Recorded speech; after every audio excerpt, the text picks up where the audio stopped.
Hey, how you doing? It's Football Betting Secrets, and we're just going to do a series of little videos for you that are going to share some of the secrets that we've learnt over the years betting on football. Now, the first of those is this one here. This is called Setting Up Your Betting Bank, and we've made it the beginning, the first one that we do in the series, mainly because it's something that, as we talk to people who are betting on football regularly, it's something that we find 90% of people aren't doing, but as soon as they start to do this, they soon start to make money, and they have a lot more controlled approach to their betting. So we always say to people, anyone who's asking advice on betting, first thing you should do is get yourself a proper betting bank set up. All right, so what we'll do in the next 4 or 5 minutes, I'll just run through why it's important to have a betting bank, how much you should have in your betting bank, how you can split that betting bank into points, which will help you control your staking a lot better, and also other ways to boost that betting bank. Okay, so let's crack on.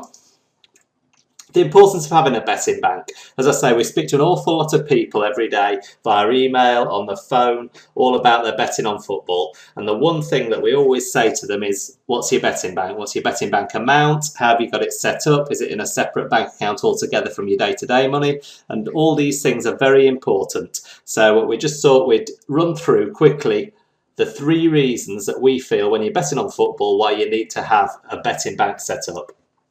The first of those is it gives you a useful starting point from which to judge how successful your betting strategy is. I mean, if you've got a bank of £500, even £200 or £1,000, then you'll know at the end of every week, at the end of every month, how your strategy is going, because your bank never lies. You know, you can use different staking strategies, all sorts of things to manipulate the figures, but we always say, your betting bank will never tell you any lies. It'll tell you whether you're being successful and profitable or you're losing money. So again, from a starting point of view, having a betting bank right from the beginning of your betting career on football is vital. Secondly, it allows you to have a very structured approach to your staking. Now, again, this is vital to people because we see people all the time putting £10 here, £20 there, another £50 bet on. They don't seem to have any approach to how they bet and how much they stake on each of their bets. So again, if you've got a set amount in your bank and you know that's the money set aside for your betting, then you'll be able to work out from that amount of money how much you should be staking on each of your bets per point. Okay, so it's very important that you're staking in line with your bank. You're not overstaking, as in staking too much in comparison to the side of your bank, and you're not understaking. So if you're staking too little, then it means that you're not maximising the profits when you do have winning bets coming.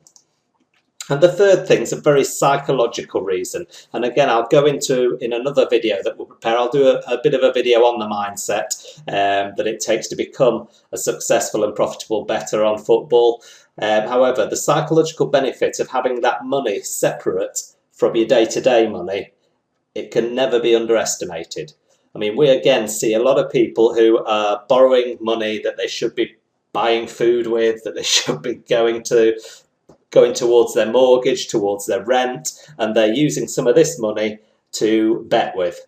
Now, again, how dangerous is that from a psychological point of view? If nothing else, it means that they're emotionally attached to every single bet they place, and it's no wonder that people find this a very stressful thing to do, betting, because they're emotionally attached to every bet they place, the results, and if they lose, then they try and put more money on the next bet, and it ends up with this never-ending circle where they really are chasing their losses. That's what we call it in the business. If you start chasing your losses, it's usually because of emotion. It's like a poker player going on tilt. Playing more and more hands, not being as disciplined as he was, and this is all because they haven't got a betting bank and a set figure in their mind of how much they should be staking. And if all you can afford is £200 to start this off in your betting bank, then that's all you put in. If all you can afford is £20, then that's all you put into your betting bank. But make sure it's separate to your day-to-day money. And I can't underestimate this enough for you. Make sure you've got a separate betting bank set up, and you'll find that everything else will come a lot easier to you. And it'll remove, as I say, a lot of the emotion from your betting, which is a vital part of any betting. And I cover this in more detail in our betting mindset video.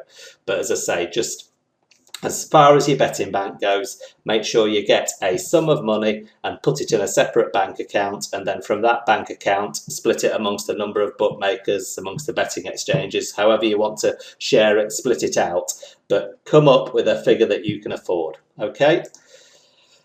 By setting yourself an amount of bank, you can develop a far more structured approach to your betting. I think that summarises what these 3 points are. It'll give you far more structure in your betting, and you won't be, as I say, putting £10 on here, £20 there, £50 there, without any sort of structure on your betting.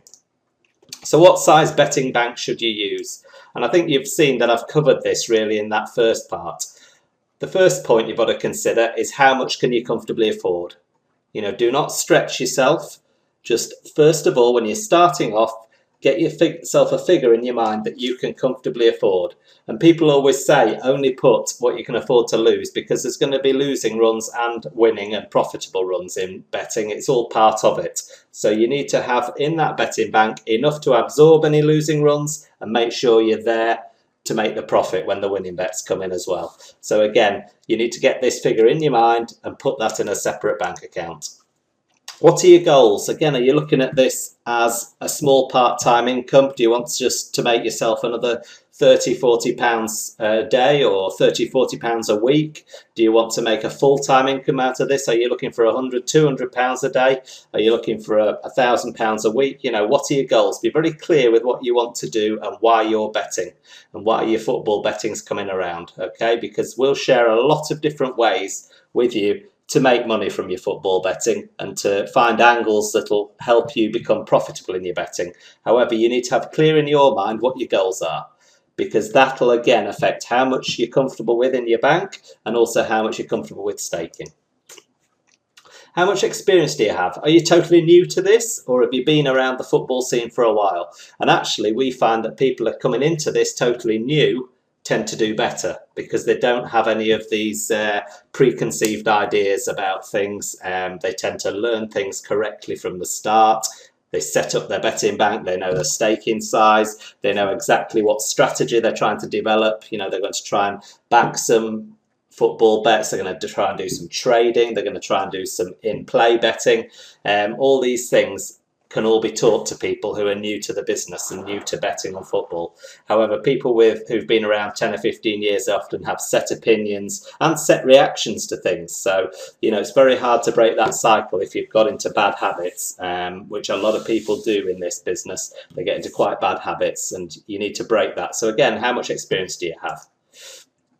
How comfortable are you with risk? Again, everybody is different here, and I cover this in the Mindset of the Betting Pro in detail because everybody has a different level of risk they like, or they're willing to accept, shall I say. It's something, as I say, that we're all, through our lives, we have different things happen to us, and it sort of builds up our tolerance of risk. So how comfortable are you with risk? And again, it'll affect how big your bank's going to be. If you're quite comfortable with risk and you appreciate there's going to be swings up and down, then you might be fine with a 100-point bank. That might be fine for you. If you have a lower tolerance of risk, then we'd probably suggest a 200-point bank, because again, it's going to allow for 4 or 5 more losing bets before you get a winner, and you'll not feel the impact on your bank. So you'll be protecting your bank a lot more. So again, it does affect what size bank you have, how comfortable you are with risk. And number 5, how disciplined are you as a bettor?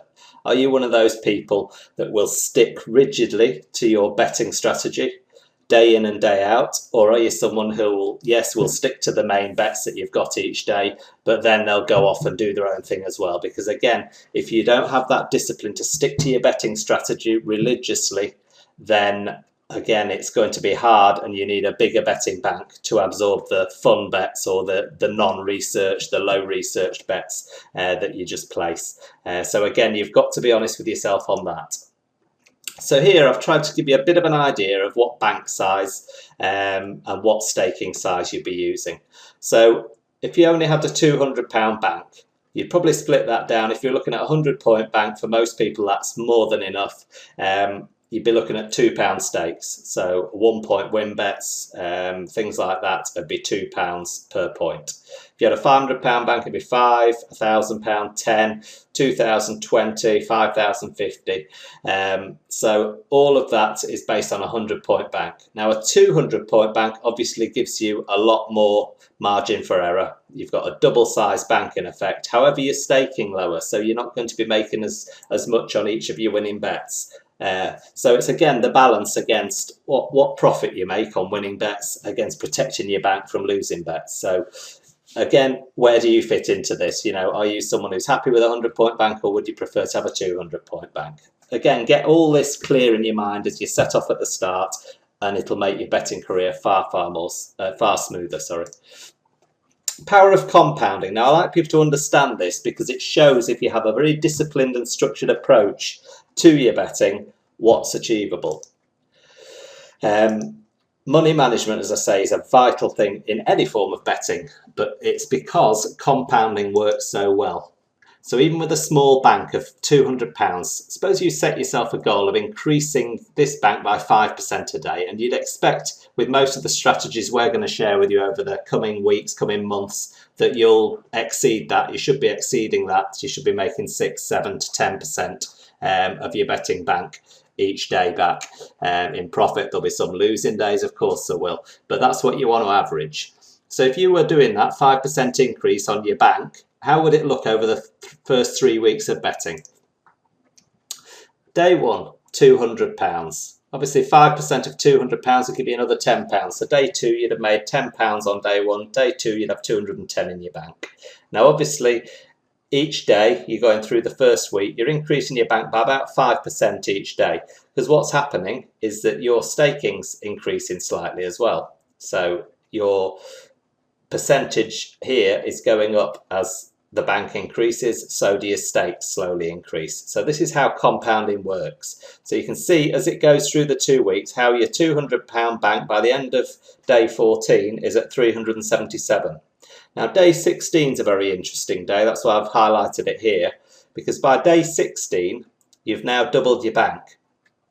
So doubling your bank gives you that lovely position of being in where you can take out your initial stake. So the initial £200 bank can be taken out here.